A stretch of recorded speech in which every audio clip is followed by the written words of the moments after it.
అసలు రైతుల గురించి మాట్లాడే అర్హత తెలుగుదేశం పార్టీకి ఉందని అడుగుతా ఉన్నాం. మరి ఆ లోకేష్కి అతను ఏంది, ఆయన కంప్యూటర్ అది పెట్టుకొని ఏదో మాట్లాడతాడు. అసలు పప్పుబాయి ఆయన గారు మరి రైతుల గురించి మాట్లాడుతూ ఉన్నాడు. రైతుల గురించి అసలు ఏం తెలుసు?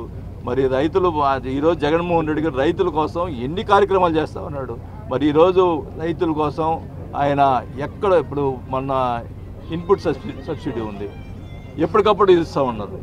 వాళ్ళు గతంలో తెలుగుదేశం ప్రభుత్వం టైంలో తుఫాను వచ్చిన 3-4 ఏళ్ళు ఈగిపోతే అది కూడా మన జగన్మోహన్ గారు ఇచ్చిన పరిస్థితులు ఉన్నాయి. అది సిగ్గుపడాల్సిన అవసరం ఉంది. మీరు కూడా మాట్లాడతారే రైతుల గురించి. ఎన్ని రకాలుగా జగన్మోహన్ రెడ్డి గారు రైతుల విషయంలో ప్రతి నెల మానిటరింగ్ చేస్తారు. ప్రతి 15 రోజులకు ఒకసారి మానిటరింగ్ చేసుకుని రైతుల విషయంలో మరి గిట్టుబాటు ధరలు లేకపోతే కూడా ప్రతి పంట కూడా కొనే పరిస్థితి ఉంది.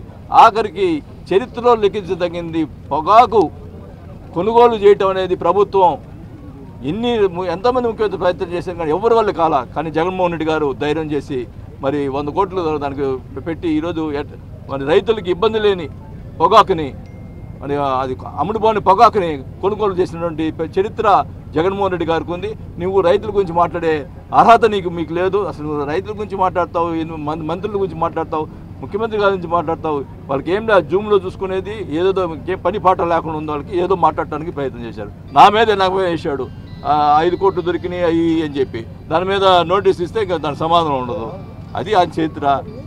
ఏదైనా మాట్లాడేటప్పుడు ఒక నిజాలు మాట్లాడాలి. ప్రజల్లోకి వచ్చి చూడండి, రైతులు ఎంత హ్యాపీగా ఉన్నారు ఈరోజు. రైతులు చేసినట్టు జగన్మోహన్ రెడ్డి చేసే కార్యక్రమాలు అవన్నీ కూడా